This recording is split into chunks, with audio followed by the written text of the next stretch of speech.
Can I say that one more time? And see, but we don't get opportunities anymore. I was laughing and I asked Sister Caretha, I said, Sister Caretha, we don't do this on this Sunday. So, well, Pastor, I make Sunday dinner. I can give you one Sunday, but we always have Sunday dinner. The reason I'm saying that is because we don't do that anymore. That's it. Yeah. Because a lot of times you have to understand a lot of decisions, watch this, are made at the table. Come on, somebody. Some of the best business deals was at Papa Do's table, or Papa Cedar's table, or at Texas Roadhouse, or Taste of at the table. And see, some of us don't get an opportunity anymore to sit at the table and dine and eat and get a conversation on and talk to your kids sometimes. Son, how you doing at school, or what happened at school, or how are they treating you, how are we doing this? But we don't do that anymore. Why? Because we have passed on now. The feast. I dare you to take an opportunity every time you get a chance to gather to bring up Jesus. Then I say that one more time. See, some of us in the house do our gathering. We want to make sure we see everybody, and we see our cousin that we've seen in a long time, but we never had an opportunity to bring Jesus up at our gathering. So I'm telling y'all on today, if you go to around your cousin them and you're gathering around, just bring up the name of Jesus, because somebody in the circle need him more than he needs somebody. Can I get somebody to lift their hand and say, I need Jesus today. I can't wait till the next gathering. We need to find a way to gather every opportunity we can. It's a shame, Sister Mahone, that what we do, we gather only when we have funerals. And all of a sudden you tell your cousin, what we gonna do, Brother Hall, what we gonna do, we gonna start having family reunions, and all of a sudden 5 years has passed and you have to go to another funeral, and you're saying the same exact thing over and over again. But it's awesome to bring up Jesus. But they was in Jerusalem at a pool at Bethesda. And the colonies, they called it, they had 5, they called it a shelter. They always gather around this shelter because they believe that an angel will come down and trouble the pool. All right. Yes, sir. Can I say that one more time? I said they believe that the angel came down to trouble the pool. All right. Everything in the Bible is truly stated, but not a true statement. Can I say that one more time? Because in those times, I want y'all to understand something. I think it's called Hot Springs. I think it's South Dakota. They have a big pool that they would have that is hot, and what they would do is when the pool begin to bubble, they thinking that when you get in, you can be healed. Yeah. And this is happening right now in this story, that they have a pool, and sometimes at the bottom of sometimes the climate in the bottom of the earth, it makes the water bubble.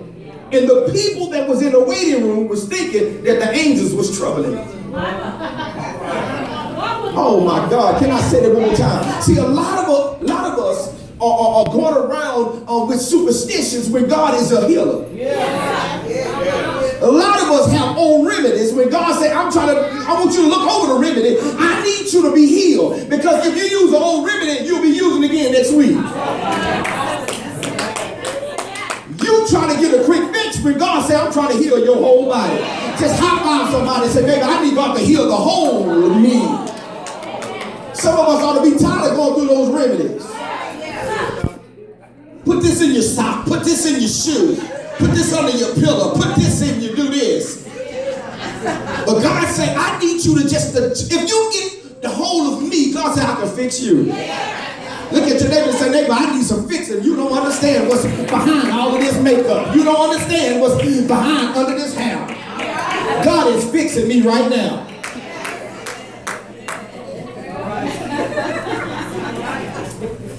God is fixing. And so they made this their shelter. I'm going to help somebody this morning. They made this their shelter. And they put in a place, because if you look at the Bible, some translation says they was waiting for the pool to trouble.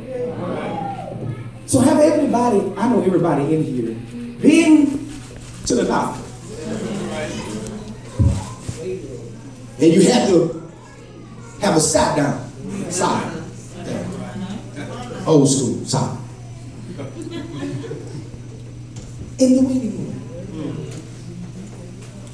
The only time you in the waiting room is when you have a problem. Or you feel you have a problem. And everybody in the waiting room got an issue. Come on, somebody. Can I help y'all out today? And see, you got to understand that when you are in the waiting room, you have a problem that you can't control. You don't go to the doctor, D, when you can control it. You don't go to the doctor if it's a small cut and I can control the blood. I don't need to go to him then. You go to him when you can't. So now they in the waiting room because somebody blind, lame, and paralyzed. And I want you to understand something. It's out of your control. So look at your neighbor and say, neighbor, are you in the waiting room?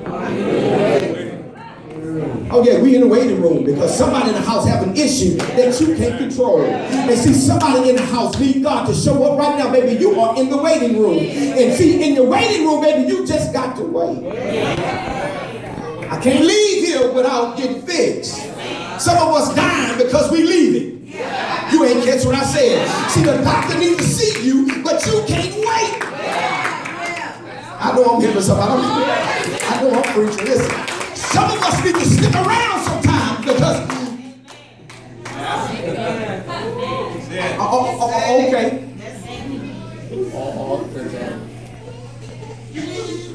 Watch this. $1 million is going around.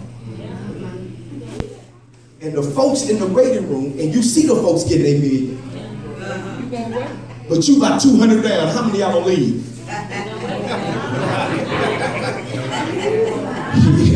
Yeah, buddy.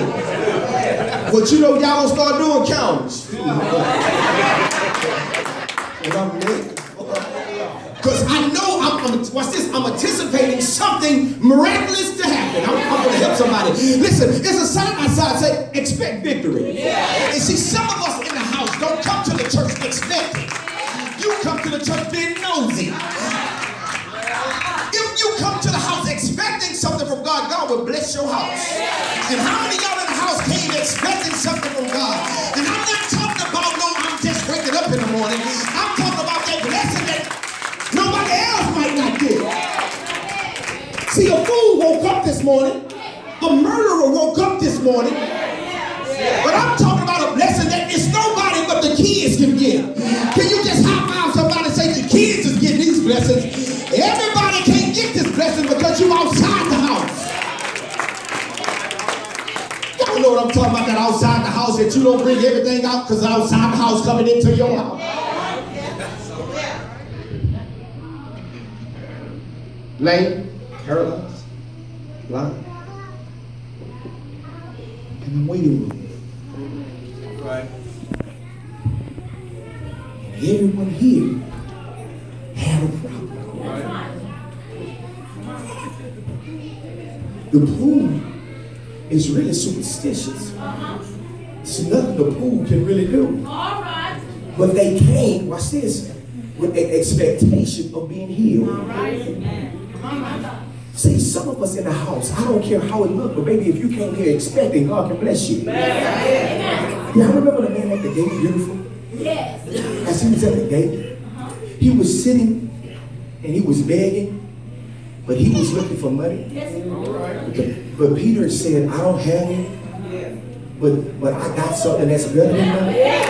But see, he didn't expect Christ, but he came with expectations on his heart. You ain't catch what I said. He wasn't looking for Jesus. Jesus just popped up on him. See, if you come expecting, God said he will come giving it to you. Because if you come with the heart of expecting, God don't have no choice but to bless your going out and you're coming in. See, somebody in the house needs to be blessed in the city and blessed in the field. God said, if you come expecting, I can bless y'all house. But oh, it was a man in his waiting room. Needed him. Yes, sir. But this one gets me. Yeah. Hey, Mo, come on. That's up for y'all.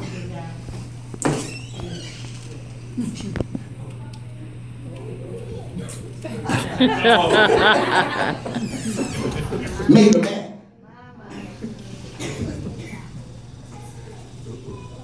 He was laying on it. Because he was paralyzed. All right. Yeah. Come on now. Come on now. Make it plain. It's bad when all of a sudden you are in a predicament and you bring a bed with you. All right. That's it. Y'all ain't catching what I said. See, all of a sudden you made your bed in your sleep. Some of us are sitting in a waiting room, expecting to be healed, expecting to move forward, but don't take your bed with you. Come on, somebody. And you got to understand, when you take your bed into your situation, you don't have no choice but to go to sleep. Many of us are in predicaments today that you're supposed to be out about 2 weeks ago, but you can't move forward because you made your bed in. Can I say that one more time? Watch who you hang out with. All 4 of these people have a problem. Watch this. And all of them stayed there. Some of us have to understand that you're in a predicament. Baby, I'm getting out of this. Have anybody ever just started a job and you know this will be your starting point? See, some of us need to put in our mind, I'm just not going to stay here. I got a promotion on the way. Can you just high five somebody and say, baby, I got a promotion. And I don't care who get mad at me. I got to keep moving forward. I just can't stay in my bed of mess. I need to move forward. Can I get somebody to start moving forward? I can't stay in this stuff. I can't. We lingering in this place, and he made a bed. Yes. But oh, he didn't know that Jesus was on the way. Thank you, God. Thank you, God. The pool represented healing. But he said something. I'm waiting on man to put me in this pool. Because every time the angel troubled the water, somebody always beat me in there. But you got to understand, he was waiting on healing, but healing showed up to him. Can I say that one more time? You see, some of us in the house, we start rejoicing because your healing is finding you. As long as you came expecting this morning, your blessing will find you. And he told this man, he said, listen, pick up your bed and go home. See, some of us in the house need to start picking up your stuff when you're in your circumstances. Quit crying, quit doing all of this. Pick up your stuff and go home. Just high five somebody and say, baby, I'm gonna go home. I'm tired of being sick and tired. I'm tired of looking like this. I'm tired of being sick. I'm tired of doing this. I need to start. So anybody in the house just need to start lifting their hands and say, baby, I'm gonna go home. I need somebody that got some sense right quick just to lose their mind and start saying, baby, I'm about to go home. So look at somebody right quick and say, baby, I'm about to go home. And the next time you will see me, I will be walking. So anybody in the house that can just lift their hands and say, you thought the devil thought he had me. But look at me now.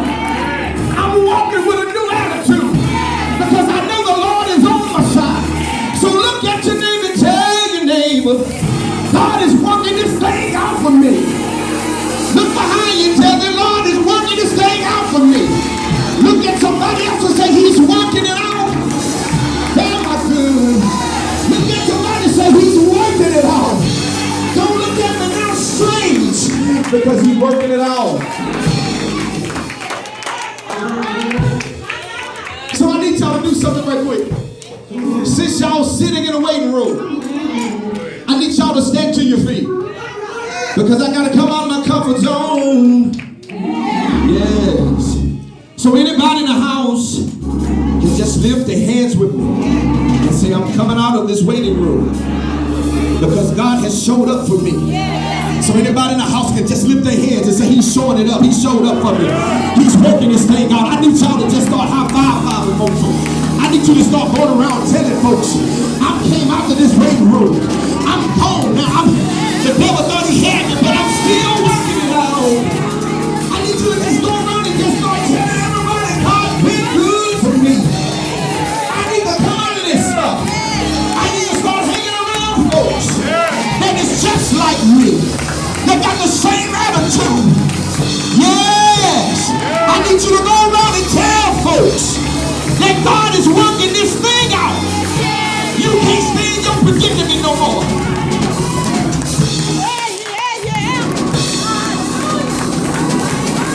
Uh-oh. I'm gonna get him. I'm about to get him. Watch this. If you were still in your comfort zone, some of us didn't leave your seat. So that means you still in your waiting room. See, some of us need to leave your comfort zone. See, your comfort zone is your surroundings. And you need to leave your waiting room and start telling folks God has blessed me. See, I'm healed now. I'm not in the waiting room no more. So we don't do this one more time. Come out your comfort zone. Leave your area and go tell somebody that God is working this out for me.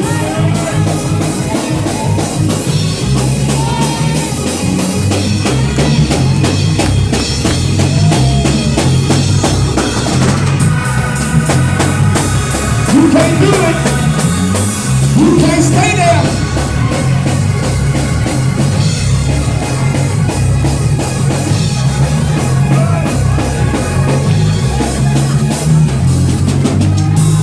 Yes.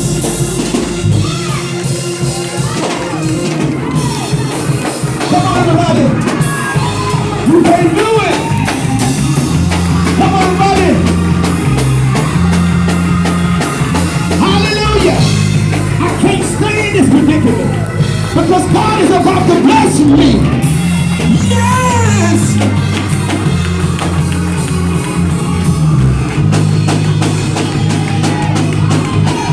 Hallelujah.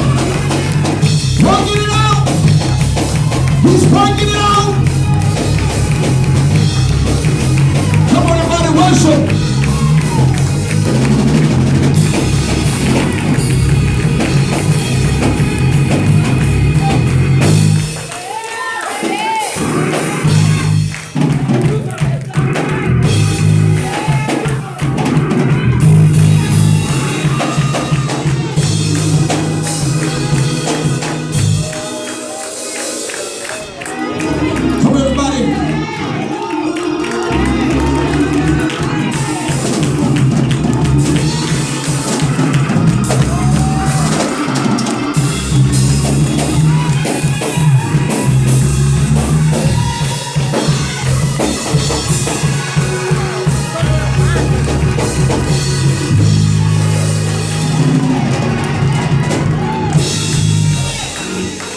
Listen. Brother Ray, it's impossible. And if God came to your waiting room, that you still in your waiting room. After you see the doctor, you can get opportunity to go home. And how many in the house know that you saw the doctor? And now it's time to go to the house. Look at your neighbor and say, baby, pick up your bed and go home. Yes.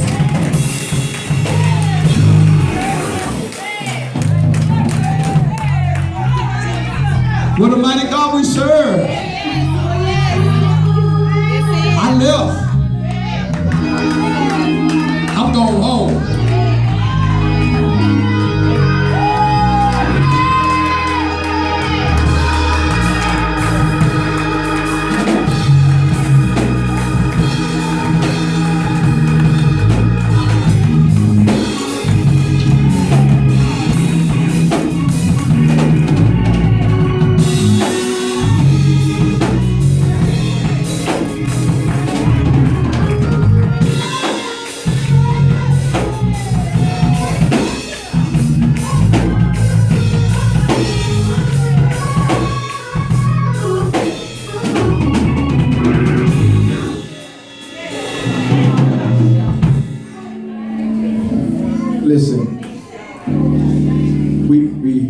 as we get ready to go, just give us about 5 minutes. Listen what happened. Brother Moen, he was there for 38 years. He was there so long, so what he did, he just got his bed and just planted it there. Waiting that long, for him to come. The Bible, the scripture says that as he walked up to the man, the Bible says he knew he was there for a long time. He stepped over other folks to get to this 38 years. In this waiting room of sickness, Bible said balance. He just says, do you want to be healed?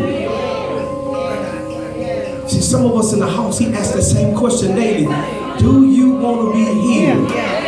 Do you want to be free? Do you want a raise? Do you need me to fix it? Do you need me? Do you want me? He asking these questions. He says, pick up your bed and walk. The brother didn't have to say a word. He didn't answer him. He just picked up his bed. See, some of us don't need to say nothing. You just need some action. I don't have to say yes. When you start doing it, God already knows it's yes.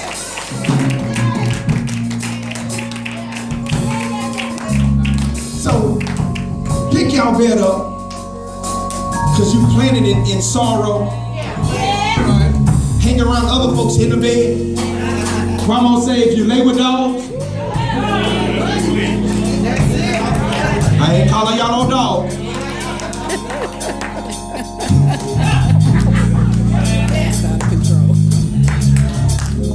Some of our blessings lies on your environment. Jesus really came in to change this man's mindset. He couldn't change it in this environment. A lot of our change won't happen if you stay there. Your change is when you pick your stuff up and leave.